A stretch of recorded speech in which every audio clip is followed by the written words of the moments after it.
Francia, 1429. En medio de la Guerra de los 100 años, un joven noble de 25 años cabalga junto a Juana de Arco y libera Orleans de los ingleses. El rey de Francia lo nombra mariscal de Francia. Es el militar más joven en recibir ese título en toda la historia del país. Un héroe. Un símbolo. 11 años después, ese mismo hombre está sentado en un tribunal. Los cargos que se leen en voz alta dejan a la sala sin respiración. Asesinato. Sodomía. Brujería. Crímenes contra niños. Cientos de niños. Su nombre es Gilles de Rais. Y lo que hizo dentro de sus castillos es tan perturbador que durante siglos nadie quiso creerlo. Hasta que aparecieron los huesos. Gilles de Laval nació en 1404 en el castillo de Champtocé, en la región de Bretaña, Francia.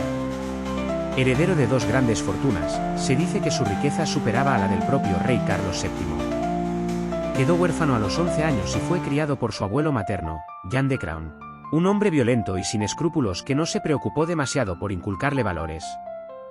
A los 16 años ya combatía en la Guerra de los 100 años. A los 25, tras luchar junto a Juana de Arco en las batallas de Orleans, Jargeau y Patay, recibió el título de mariscal de Francia. Era el segundo hombre más importante del ejército. Admirado, poderoso, intocable. Pero en 1431 ocurrió algo que lo marcó para siempre. Juana de Arco fue capturada, juzgada por la Inquisición y quemada en la hoguera en Rouen. Los militares franceses la habían traicionado. El rey la había abandonado. Gilles lo vio todo. Después de aquello, algo se rompió en él. Retirado de la guerra, Gilles de Rais se encerró en sus castillos y empezó a gastar su fortuna a una velocidad absurda. Fiestas, banquetes, obras de teatro privadas para homenajear a Juana de Arco, colecciones de arte, ejércitos de sirvientes. En pocos años dilapidó una de las fortunas más grandes de Francia. Desesperado por recuperar el dinero perdido, recurrió a nigromantes y alquimistas que prometían transformar metal en oro. Organizó rituales para invocar demonios. Y fue en esos rituales donde, según las actas del juicio, comenzaron los crímenes. A partir de 1432, niños de las aldeas cercanas a sus castillos empezaron a desaparecer. Siempre cuando Gilles estaba presente. Siempre niños jóvenes, bellos, de familias humildes que no podían permitirse hacer preguntas. Sus propios sirvientes los reclutaban con engaños. Les prometían trabajo, comida, una vida mejor.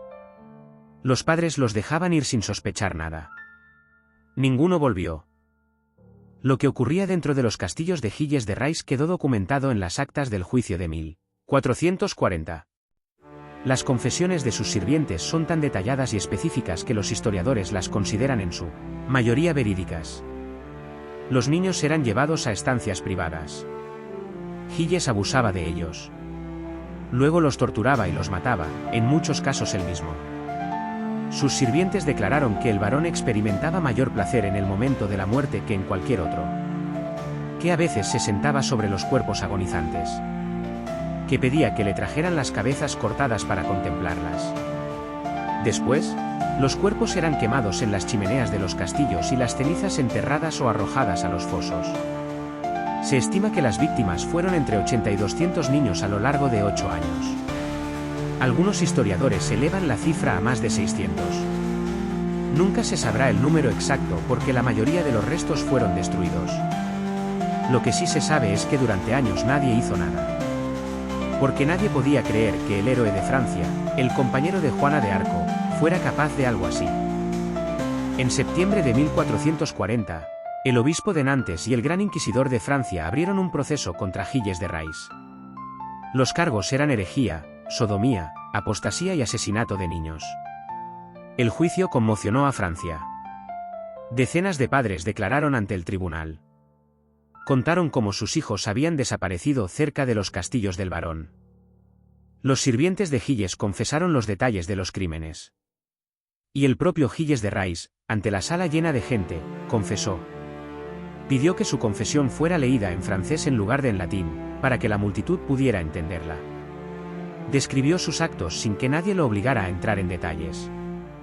Los cronistas de la época escribieron que los jueces lloraron. que tuvieron que cubrir el crucifijo para no profanarlo con lo que se estaba diciendo en la sala. Al final del juicio, Gilles de Rais pidió perdón a los padres de sus víctimas. Muchos de ellos lloraron con él. Fue excomulgado, condenado a la horca y a la hoguera. Tenía 36 años. El 26 de octubre de 1440, Gilles de Rais fue ahorcado y quemado en el Prado de la Madeleine en Nantes. Como par de Francia, se le concedió un último privilegio. Su cuerpo fue retirado de las llamas antes de quemarse del todo y enterrado en la iglesia de las Carmelitas de Nantes. Pero su historia no terminó ahí. Siglos después, el folclore bretón tomó su figura y la transformó en el personaje de Barba Azul. El cuento de Charles Perrault publicado en 1697 sobre un noble que asesinaba a sus esposas. La leyenda había suavizado la realidad. Porque la realidad era mucho peor. Y hay algo más que no se enseña en los libros de historia. Algunos medievalistas han cuestionado si Gilles de Rais fue realmente culpable de todos los crímenes. O si parte de las acusaciones fueron una conspiración de su familia y de la Iglesia para arrebatarle sus propiedades.